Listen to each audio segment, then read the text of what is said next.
Hey guys, welcome back to my channel and I'm Uma and you are watching Housewife Corner। तो आज की जो वीडियो है वो है क्राफ्ट वीडियो, जिसमें मैं एक क्राफ्ट बनाऊंगी, वो भी घर के वेस्ट मटेरियल से।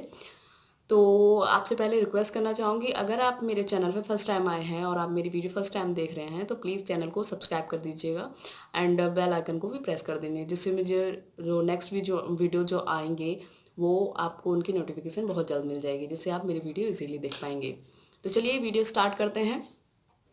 वीडियो स्टार्ट करने के लिए हमें इस क्राफ्ट को बनाने के लिए हमें चाहिए एक इस टाइप ऑफ झाड़ी, जो आपको अपने नियर बाय मिल जाएगी घर के आसपास। और we have need to some paper also like yellow and green।